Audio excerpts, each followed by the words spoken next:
আসসালামু আলাইকুম। মাহবুবাস লাইফস্টাইল চ্যানেলে আপনাদেরকে স্বাগতম জানাচ্ছি। আজকে আমি শেয়ার করব খুবই জনপ্রিয় এবং সহজ একটি রেসিপি, কুমড়ো ফুলের বড়া। বড়া তৈরির জন্য ফুলগুলো আমি একটি বাটিতে পানিতে ভিজিয়ে নিয়েছি। এখন আমি একটা একটা করে ফুল বেছে নিব। ফুলের রেণুগুলো বের করে নিচ্ছি। বড়াটা তৈরি করা যেমন সহজ, খেতেও কিন্তু ভীষণ মজা লাগে। শীতকালে আমাদের দেশে কিন্তু মিষ্টি কুমড়োর ফুল সচরাচর যেখানে সেখানেই পাওয়া যায়। তো আমরা চাইলে এই বড়া বানিয়ে গরম ভাতের সাথে অথবা বিকেলে চায়ের সাথে পরিবেশন করতে পারি। সবগুলো ফুল বেছে আমি ধুয়ে নিয়েছি। এখন আমরা বড়ার জন্য একটা ব্যাটার তৈরি করে নেব। এখানে আমি একটি বাটি নিয়ে নিলাম। নিয়ে নিচ্ছে হাফ কাপ পরিমাণ বেসন, আর লাগবে হাফ কাপ চালের গুঁড়া, শুকনো চালের গুঁড়া নিয়েছি আমি। আর দিয়ে দিচ্ছি 1 চা চামচ জিরার গুঁড়া, হাফ চা চামচ পরিমাণ ধনিয়ার গুঁড়া, 1 চা চামচ মরিচের গুঁড়া, আর দিচ্ছি হাফ চা চামচ হলুদের গুঁড়া।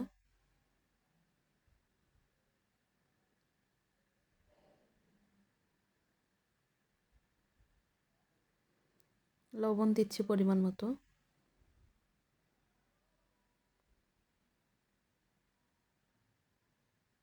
এক চামচ আদা এবং রসুন বাটা দিয়ে দিচ্ছি। দিচ্ছি সামান্য পরিমাণ বেকিং সোডা। এখন পানি দিয়ে আমি সবগুলো উপকরণ একসাথে ভালোভাবে গুলে নেব। এই কাজটা হাত দিয়ে করার চেষ্টা করবেন, তাহলে কিন্তু ব্যাটারটি ফেটাতে সুবিধা হবে। আর এটা যত ভালোভাবে আপনি ফেটাতে পারবেন, বড়া কিন্তু তত বেশি মুচমুচে এবং ক্রিস্পি হবে। আমার ব্যাটারটি গোলানো প্রায় হয়ে এসেছে। আমি এটি বেশি পাতলাও করব না, আবার বেশি ঘনও করা যাবে না। এটা দেখতে মোটামুটি এরকম হবে। তো পানিটা আপনারা পরিমাণ বুঝে দেবেন। ব্যাটারটি মোটামুটি দেখতে এরকম হয়েছে, আপনারা দেখেই বুঝতে পারছেন। এখন আমি চুলায় একটি কড়াই বসিয়ে নিচ্ছি। চুলা জ্বালিয়ে কড়াইটাকে একটু গরম করে নিব। কড়াইটা গরম হয়ে আসলে আমি দিয়ে দিচ্ছি সয়াবিন তেল।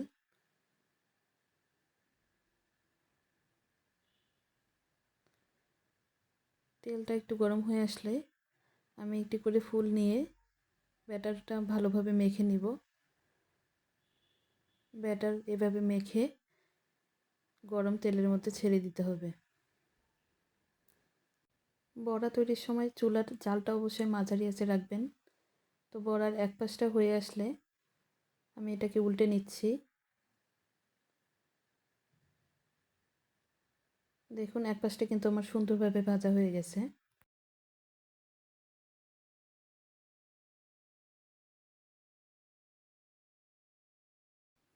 আমি আবারও এটাকে উল্টে পাল্টে নিচ্ছি। এভাবে উল্টে দুই পাশে সমানভাবে ভেজে নিতে হবে। বড়াটা আমার ভাজা কমপ্লিট হয়ে গেছে। এখন এটাকে আমি একটা প্লেটে তুলে নিচ্ছি। এখন একটা একটা করে সবগুলো বড়াই আমি ভেজে নিব। আমি আরেকটি ফুল নিয়ে তেলে ছেড়ে দিচ্ছি। বড়াটি আমার বাসায় তো সবাই অনেক বেশি পছন্দ করে। আপনারা কে কে পছন্দ করেন এবং তৈরি করে খাওয়ার পর অবশ্যই জানাবেন যে বড়াটি কেমন লেগেছে। আমার আজকের রেসিপিটি আপনাদের কেমন লাগলো অবশ্যই আমাকে কমেন্টস করে জানাবেন। আর লাইক এবং সাবস্ক্রাইব করে পাশে থাকবেন। আপনাদের লাইক কমেন্ট কিন্তু আমাকে ভালো ভালো কাজের অনেক বেশি উৎসাহ বাড়িয়ে দেয়। সবগুলো ফুল আমার প্রায় ভাজা শেষ। এই বড়াটা কিন্তু গরম গরম খেতেই বেশি ভালো লাগে। একটা একটা করে মোটামুটি সবগুলো বড়াই আমার ভাজা শেষ।